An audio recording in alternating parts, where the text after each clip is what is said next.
Assalamualaikum students. Today we are going to discuss the topic of thermoregulation in animals. Thermoregulation को जैसे कि हम पहले डिस्कस कर चुके हैं, थर्मोरेगुलेशन में हमने कहा कि ये हमारे पास ऐसा फिनोमेना है जिसमें इंडिविजुअल अपनी बॉडी टेम्परेचर को जो है वो मेंटेन करता है बाहर के एक्सटर्नल इन्वायरमेंट के लिहाज से जो है उसने बॉडी के टेम्परेचर को मेंटेन रखा हुआ है। इसमें वो कहता है कि आपके पास हमने प्लांट्स को डिस्कस किया था, जैसे कि हमने हॉट और कोल्ड इन्वायरमेंट में इसके अडेप्टेशन को स्टडी किया था। Today we are going to study in mechanism in animals. Animal में कौन कौन से मैकेनिज़्म होते हैं वो देखने हैं। सबसे पहले हमने देखना है कि बॉडी हीट जो है वो कैसे जो है वो चेंज हो सकती है। इसमें वो कहता है कि आपके पास बॉडी हीट चेंज होने का फिनोमेना जो है वो मेटाबॉलिक प्रोसेस है और एक्सटर्नल इन्वायरमेंट से हीट गेन और हीट का लॉस जो है वो आप देखेंगे। Transfer of heat between animal and it's environment जो है वो आपके पास काफ़ी तरीक़ों से होता है, पर मेन चीज़ आपके पास सनलाइट है। सनलाइट में जो है वो 3 किस्म के जो पैटर्न आपने पढ़े थे, इंफ्रारेड, विजिबल और अल्ट्रावायलेट। उसमें से इंफ्रारेड जो है वो रेज़ ह्यूमन या फिर कोई भी जो है वो जानदार अपनी बॉडी में एब्जॉर्ब करता है, तो ये हीट गेन का एक तरीका है। हीट लॉस का तरीका क्या होगा कि वही रेडिएशंस जो हैं वो आपके पास रिफ्लेक्ट बैक भी होती हैं और एवेपोरेटिव फिनोमेना भी जो है वो होता है ऑर्गेनिज्म में, एनिमल में, जिसके ज़रिए से जो है वो हीट का लॉस देखा गया है। इसी बेस पे हमारे पास जो है वो टेम्परेचर के लिहाज से जो है वो एनिमल की क्लासिफिकेशन की गई है। हमने जो है वो एनिमल्स को 2 क्लासेस में डिवाइड किया है, पाइकिलोथर्म्स में और होम्योथर्म्स में। पाइकिलोथर्म्स में वो कहता है these are animals in which body temperature tends to fluctuate more or less with ambient temperature। ये आपके पास ऐसे जानदार हैं जिनमें बॉडी टेम्परेचर जो है वो फ्लक्चुएट करता है, बदलता है नैरो रेंज में, मोर और लेस विद एम्बिएंट टेम्परेचर, यानी कि उसका जो एवरी टेम्परेचर बाहर एक्सटर्नल इन्वायरमेंट में है उसके लिहाज से वो एक्सटर्नल इन्वायरमेंट में कहता है वेयर एयर और वाटर टेम्परेचर्स आर चेंज। यहाँ पे आपके पास एक्सटर्नल इन्वायरमेंट जो है वो एयर है, वाटर है, जहाँ पे जो है वो टेम्परेचर का चेंज हो रहा है। उस टेम्परेचर के चेंज के लिहाज से एवरी टेम्परेचर पे जो है वो ऑर्गेनिज़म नैरो रेंज पे अपनी बॉडी हीट है उसको चेंज करता है। ठीक है, बॉडी टेम्परेचर को चेंज करता है। ऐसे ऑर्गेनिज़म को हम पाइकिलोथर्म कहते हैं और हमने जो है वो इसको छोटी क्लासेस में कोल्ड ब्लडेड एनिमल्स के नाम से भी स्टडी किया हुआ है। एग्जाम्पल में हमारे पास तमाम इनवर्टिब्रेट्स, फिश, एम्फीबियंस और रेप्टाइल्स जो हैं वो इस कैटेगरी में वो कहता है कि हमने कंसिडर किए थे।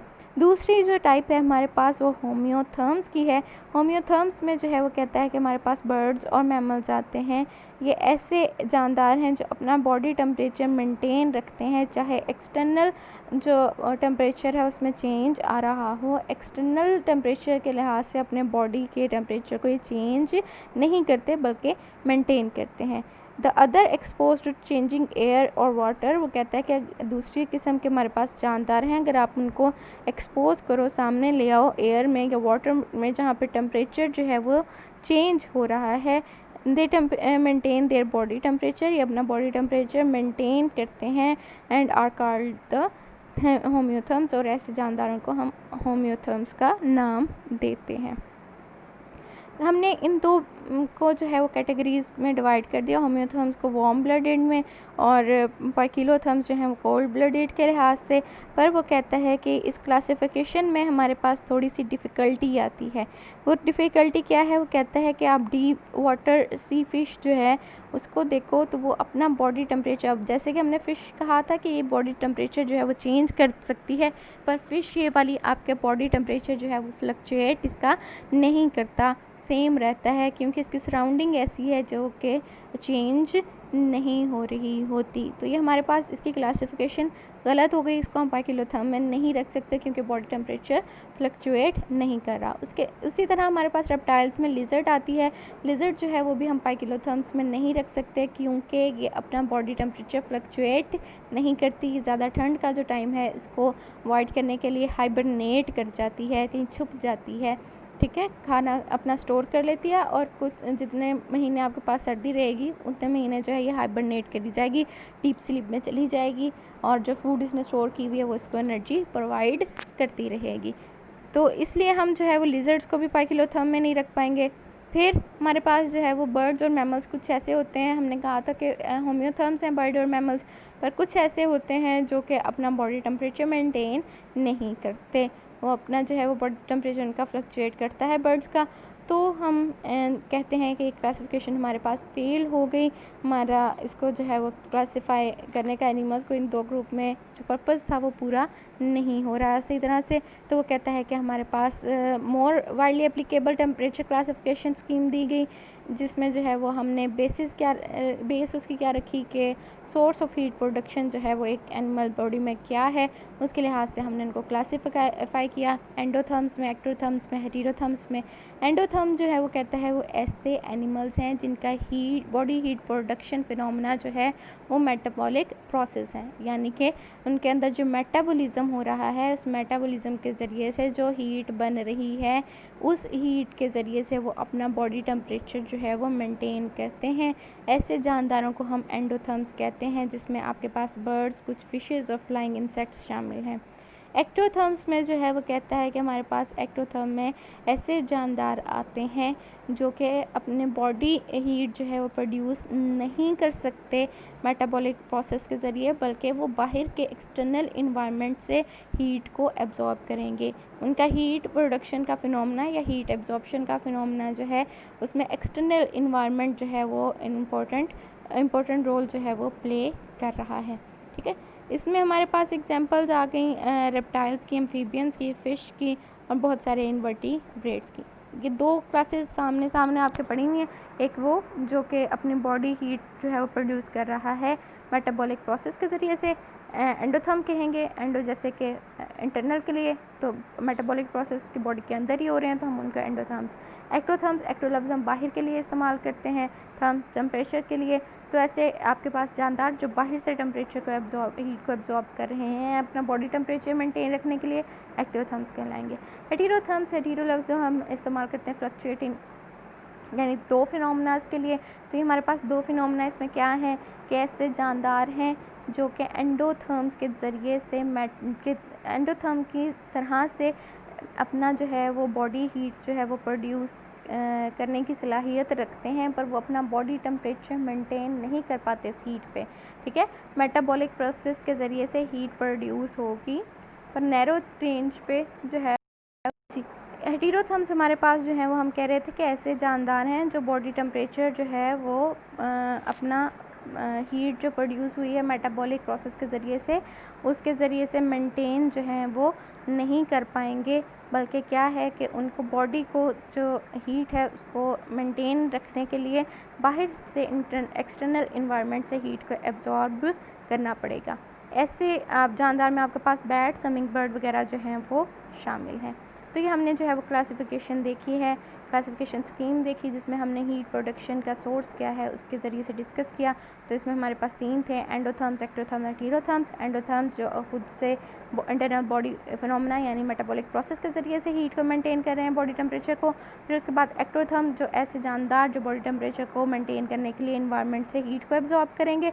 हेटेरोथर्म्स जो आपके पास मेटाबॉलिक प्रोसेस के ज़रिए से हीट प्रोड्यूस तो कर सकते हैं पर उस पर अपना बॉडी टेम्परेचर नैरो रेंज पे मेंटेन नहीं कर पाते, बल्कि उनको एक्सटर्नल इन्वायरमेंट से हीट को एब्जॉर्ब करना पड़ता है। अब हमने जो है वो अडेप्टेशन जैसे प्लांट की देखी थी, वैसे कुछ अडेप्टेशंस हैं एनिमल की, जिसके ज़रिए से हीट का एक्सचेंज जो है एनवायरनमेंट और एनिमल में होता है। ये हमारे पास जो है वो तीन टाइप्स के जो है अडेप्टेशंस हैं, स्ट्रक्चरल, फिजियोलॉजिकल और बिहेवियरल। स्ट्रक्चर से जैसे आपको पता चल रहा है कि कोई ना कोई स्ट्रक्चर ऐसा होगा जो अडेप्टेशन के तौर पे हम डिस्कस कर रहे हैं, जैसे कि वो कहता है कि कुछ एनिमल्स में सबडर्मल फैटी लेयर होती है इंसुलेशन के लिए। इंसुलेशन का मतलब है कि बॉडी टेम्परेचर जो भी होगा उसको जो है वहीं पे ट्रैप रखना, वहीं पे जो है वो रेगुलेट रखना, उसमें चेंज ना आने देना। तो उसमें वो कहता है कि कुछ जानदार में जो है वो एक फैटी लेयर होती है, यानी फैट्स की लेयर होती है उनके स्किन के नीचे, जिसके ज़रिए से वो अपनी बॉडी हीट जो है उसको मेंटेन रखते हैं, फ्लक्चुएट नहीं होने देते। पिलेज आपके पास जो है वो बहुत हैवी थिक फ़र को कहते हैं। तो कुछ जानदार आपने ऐसे भी देखे हैं जो बहुत ज़्यादा फ़र वाले होते हैं, ख़ास तौर पर पोलर रीजन के। आप पोलर बेयर देख लो, आप वहाँ पे जो है वो लिपर्ड देख लो, वो तमाम के तमाम जो हैं बहुत थिक फर रखते हैं और फर के ज़रिए से जो है वो अपनी बॉडी जो है उसको वार्म रखते हैं। ठीक है, ये इसका स्ट्रक्चर है। फिर उसके अलावा एक स्ट्रक्चर हमारे पास भी स्वेट ग्लैंड के तौर पे मौजूद है, जहाँ से आपकी स्वेटिंग हो रही है, पसीना आपका आ रहा है, तो ये आपका एक स्ट्रक्चरल अडेप्टेशन है। फिर लंग्स मॉडिफाई फॉर पेंटिंग है। पेंटिंग जो है वो आपने देखी है डॉग्स में, आप देखते हो जिसमें जो ज़ुबान बाहर निकाल के तेज़ तेज़ सांस ले रहे होते हैं, उनकी ज़ुबान पे सलाइवा बहुत आता है और तेज़ सांस के ज़रिए से जो है वो अपना हीट को जो है वो निकाल रहे होते हैं। अब वो सांस लेने के लिए उनके लिए वो कहता है कि उनके लंग्स जो हैं वो मॉडिफाई होते हैं, यानी बहुत स्ट्रॉन्ग किस्म के हैं जो इस तेज़ सांस लेने के फिनोमिना को कंट्रोल कर सकते हैं। तो ये उसका एक स्ट्रक्चरल फिनोमिना है, स्ट्रक्चरल अडेप्टेशन है डॉग्स में।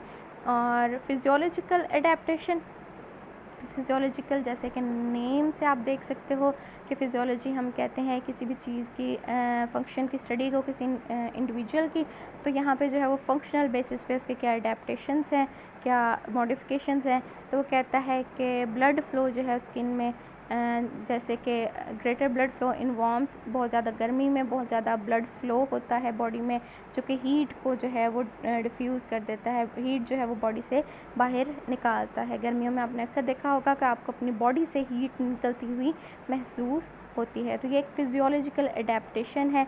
फिर उसके बाद जानदारों में आपने बर्ड्स में देखा होगा, सर्दियों में वो अपने पर जो हैं उनका जो प्लूमेज है जिसे हम कहते हैं, वो पर अपने फैला के बैठ जाती हैं, फ्लफ़ी सी हो जाती हैं, मोटी मोटी सी नज़र आती हैं आपको, सॉफ्ट सॉफ्ट सी, इस वजह से कि उन्होंने अपना पर जो है वो फैलाया होता है। उस पर के फैलाने से उन पे एक लेयर बन जाती है जहाँ पे हीट ट्रैप हो जाती है और उनकी बॉडी वार्म रहती है, वो हीट जो है वो लॉस उसका इन्वायरमेंट में नहीं होता। इसी तरह हमारा जो है वो फिनोमेना स्वेट ग्लैंड का होना स्ट्रक्चरल फिनोमेना है। स्वेट ग्लैंड के ज़रिए से, स्वेटिंग के ज़रिए से एवेपोरेशन होना और पीछे कूलिंग इफ़ेक्ट का होना, वो आपके पास फिजियोलॉजिकल अडेप्टेशन है। तो हमारे पास वो स्वेट ग्लैंड के ज़रिए से एवेपोरेटिव कूलिंग जो है वो भी फिजियोलॉजिकल अडेप्टेशन में आएगी। फिर हमारे पास बिहेवियरल अडेप्टेशन है, जिसमें जो है वो कहता है कि आपने बिहेवियर के ज़रिए से जो है वो कोई ना कोई आपके पास फिनोमेना सामने अडेप्टेशन आ रही होती है। जैसे कि स्क्विरल्स बहुत ज़्यादा मिड डे जब हीट होगी, उस हीट से बचने के लिए बिल बनाएंगे और उनके अंदर जो है वो छुप जाएगी। लिजर्ड्स को, छिपकलियों का आपने अक्सर देखा होगा कि सर्दी हो तो वो विंडो पैन पे जाके चिपक जाती हैं जहाँ पे हीट रेज लग रही, यानी विंडो पैन जो है वो गर्म होता है, वो हीट वहाँ से एब्जॉर्ब कर रही होती हैं। या फिर आप लिजर्ड्स को सहरा में देखो तो वो आप उसको सैंड पे जो है basking heat, they would be basking heat, वो हीट को जो है वो एब्जॉर्ब करती हुई आपको नज़र आएंगी। इसी तरह बहुत सारे जानदार अपने पोस्चर जो हैं बॉडी पोस्चर चेंज करते हैं। जैसे कि अगर आपके पास पेट कैट है तो आप उसको देखो, मेरे पास चूँकि पेट कैट है, मैंने ये बहुत ज़्यादा ऑब्ज़र्व किया है कि वो सर्दियों में जो है वो सुकड़ के बैठ जाती हैं और गर्मियों में बहुत फैल के लेटती हैं। तो ये उनका जो है वो पोस्चर चेंज अडेप्टेशन है, पोस्चर एडजस्ट करके अपने हीट के गेन लॉस को कंट्रोल कर रही होती हैं। तो ये हमारा एक टॉपिक था जो हमने आज डिस्कस किया। इंशाल्लाह इस चैप्टर का लास्ट टॉपिक हम कल डिस्कस करेंगे।